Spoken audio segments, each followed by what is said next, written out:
करे उजियाला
मनाउरी आज सभा में मने सुनी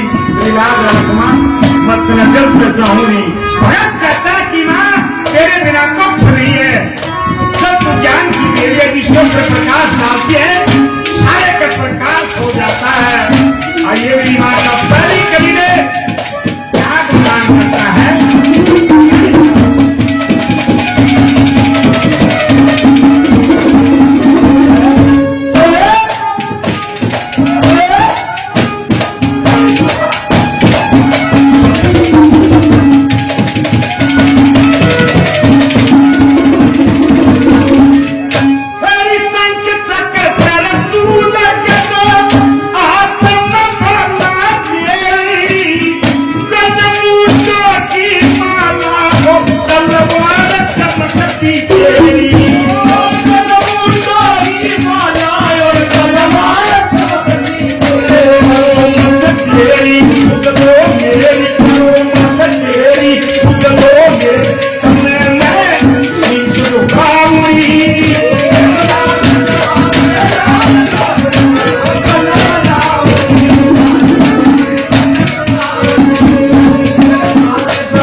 कलम की माध्यम से उस माता का महिमा का गुणगान करता है। शंख चक्र त्रिशूल हाथ में तू हाथ में माला ले मुंडों की माला और तलवार समझती तेरी।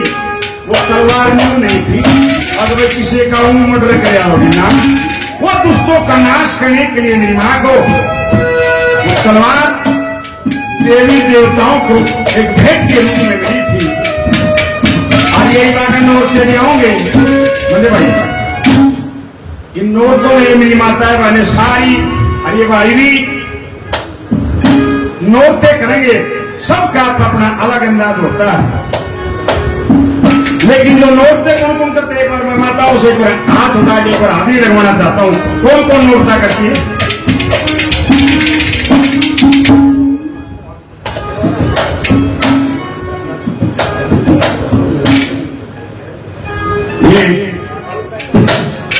हमारे छोटे भाई आपके गांव से बहुत ही अच्छे कलाकार मुकेश मोदी उसकी दादी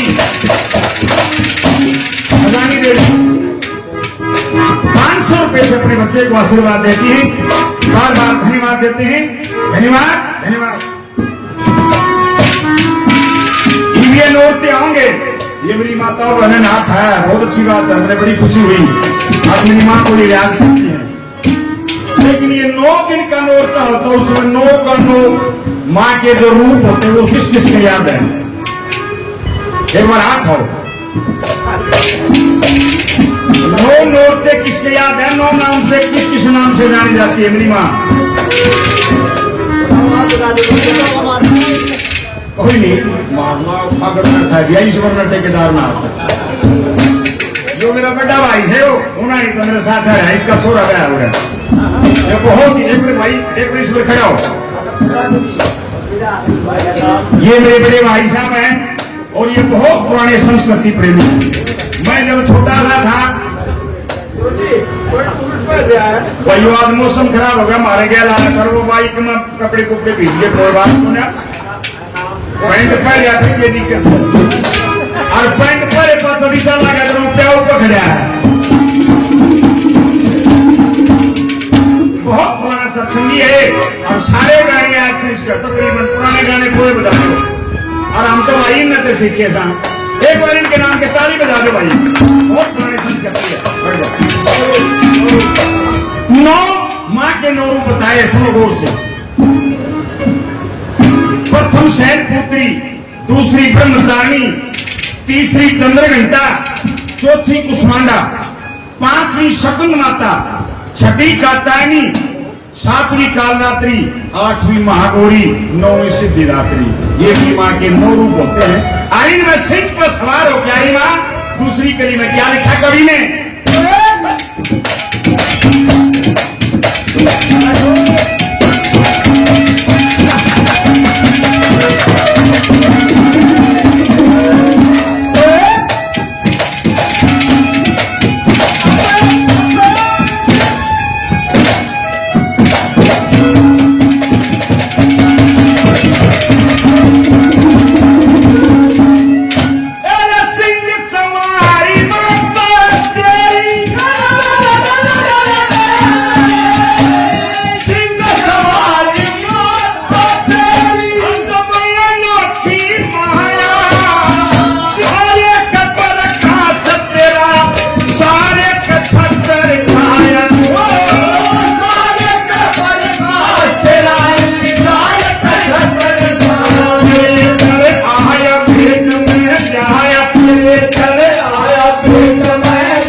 भगवान हरि शेष सैया के ऊपर पूरी पृथ्वी को जलमग्न करके और शेष सैया के ऊपर अपने पैर के ऊपर पैर धरकर सो रहे हैं। लोग ये बताते हैं कि उनके कानों के मैल से दो असुर प्रकट हो जाते हैं। एक असुर का नाम मधु और एक का कैटर। वे मधु और कैटर दोनों ब्रह्मा उस विष्णु के कान के मैल से प्रकट हुए शास्त्र बताते हैं। अंदर उनको कोई भी युद्ध करने के लिए नहीं दिखा। न्योन तो ब्रह्मा जी आगे ब्रह्मा की तरफ दौड़ते हैं। भगवान ब्रह्मा को देखा ये दोनों असुर तेरे को मार डालेंगे।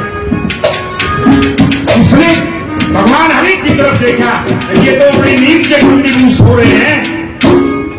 हे भगवान, कैसे भी करके इन राक्षसों से मेरे को बचाओ। जब ये आवाज दी, श्री भगवान हरि नहीं उठे तो उसकी नेत्रों के अंदर जो वास करने वाली महामाया उसको याद करता है, हे माँ इसके नेत्रों से बाहर निकल कर अपना स्वरूप दिखाओ और इस भगवान हरि को जगा दो और इसको इनमें मार डालने की शक्ति प्रदान करो। लोगों ब्रह्मा के कहने से वो महामाया वहां प्रकट हुई। ये बताते कि भगवान हरि के साथ वे दोनों राक्षस 5000 वर्ष तक लड़ते रहे। जब ब्रह्माजी ने देखा महाघोर हो चुका, वे दोनों असुर विष्णु जी के पार में पड़ गए। कहने लगे भगवान हम आपसे बड़े खुश हैं, आप मानकर भी बड़े शक्तिशाली हो, मांगिए। अब विष्णु ने सोचा कि भाई आप लोग कुछ मांगने से कोई फायदा नहीं। उसने एक शब्द कहा, भाई तुम दोनों मेरे हाथों से मारे जाओ। जब ये दो खेम आ गए तो बोले भगवान हम आपको वचन को मानते हैं, लेकिन आप हमारा उस जगह वध कीजिए जहां पर पृथ्वी सूखी हो, जहां पर जल नहीं हो, पृथ्वी सूखी हो, हमारा वध वहां करिए। ये प्रेमी कुमार सिंह खुदी 100 रुपये पार्टी को प्रदान करें। लोगों जहां पर पृथ्वी सूखी हो वहां पर उन्होंने आदेश किया। जब भगवान हरि ने देखा कि जो कर दे तो जल है, भाई पूरी पृथ्वी को जल करके तो सो रहा है। लोगों ये बताते कि अपनी जंग आंख ऊपर लेटा के उन दोनों असुरों का सिर कलम किया और मेरी माई वहां पर पहले प्रकट हुई। क्या लिखा तीसरी